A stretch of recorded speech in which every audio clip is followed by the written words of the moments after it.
Hey everybody. Today I'm going to show you the difference between two flowers that look a lot alike.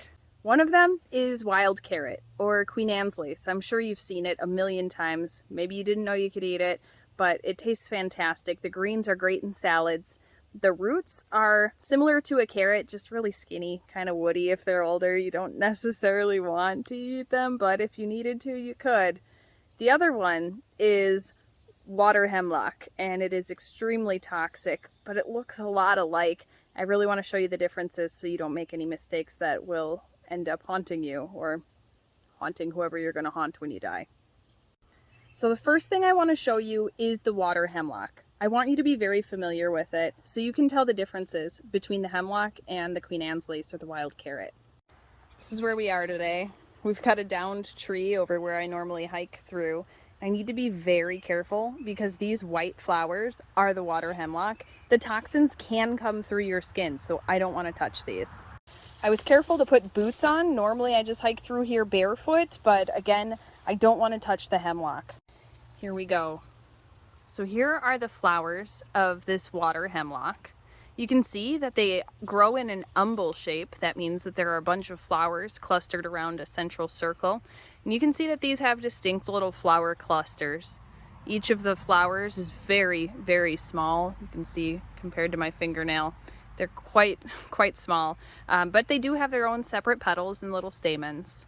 As we step back and look at the plant as a whole, you can see that the branching here is pretty wide and it happens at a pretty jaunty angle. One of the key indicators of hemlock is this purple coloring. You see how at the joints here, they're purple. As we go down the stem, you can see that the stem has some purple in it as well. And that one doesn't appear to be very mature, but look at this one. This one, the stem is more or less bright purple. You do not want to touch or eat this plant.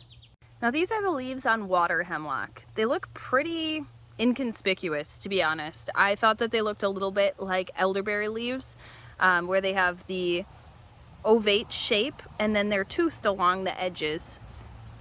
Standard poison hemlock, which obviously from the name is also poison, it does have more parsley looking leaves, which can be more easily confused with Queen Anne's lace. This one is pretty obvious though. Now you might say, Amanda, why aren't you just gonna rip it out? Well, here's the thing, it's native here. And I want to keep my land as native as possible.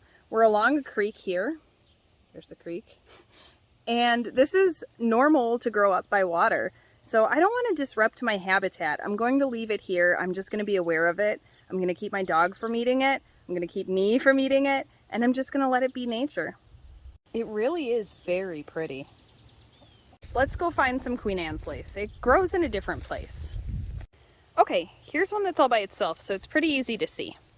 So take a look at this flower.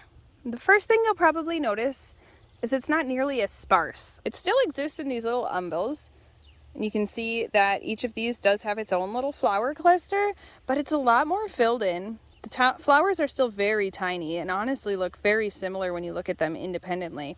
And a lot of times, this one's hard to see, there's a little purple or black dot in the center of the umbel. Also, look at the stems. They're bright green. There's no trace of purple to them. If you look really closely, the stem is covered in little hairs as well. The leaves on Queen Anne's lace, they look kind of like parsley, and they actually are in the parsley family, as well as hemlock. That's why they look so similar. Now, don't rely on the leaves for identification. Like I said, poison hemlock, which I don't have in my yard, the leaves look really similar. Look for that purple. Sometimes it'll be purple spots, purple stripes, purple at the joints, or just a purple stem. But that purple is pretty notorious for hemlock. If you see purple, don't touch it, don't eat it. Okay, there we go.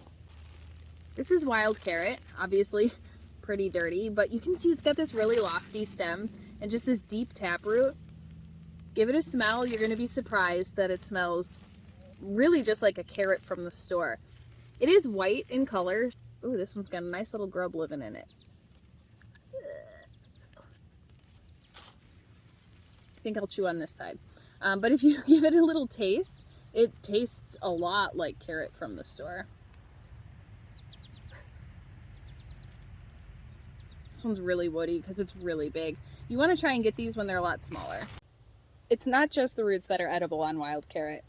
The greens taste fantastic too. Both hemlock and Queen Anne's lace or wild carrot can grow to be quite tall. This one is every bit as tall as I am. One more thing I want to show you about Queen Anne's lace or wild carrot, and it's the thing that I find to be the most reliable and easy to find difference between hemlock and wild carrot, is the angle of the stems. Look here at this V that's created by the stems growing off and branching. That branching is at a really shallow angle here. On hemlock, you tend to see this angle be a lot broader and a lot less tall after that angle. Look at the habitat where Queen Anne's lace or wild carrot thrives. You'll be looking for this out in open areas, roadsides, yards. It loves meadows, it loves sunshine. You're not going to find this typically by a creek or in a shaded area like hemlock enjoys. Okay, there's one more that kind of looks like those that I want to show you as well, and it's called Yarrow. It's edible, but it's actually extremely medicinal, so that's why we would use it. Now, if you're looking closely, this one's going to look a lot different. Take a look at these individual little flowers. You see that they're actually made up of even tinier little flowers, and they grow in very different clusters.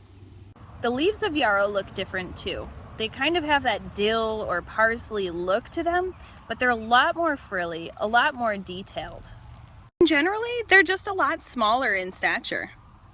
Yarrow can be used for a lot of things. Most people make yarrow tea. It helps with fevers and illnesses in general, but can also be used to eat in tinctures and various other ways as well.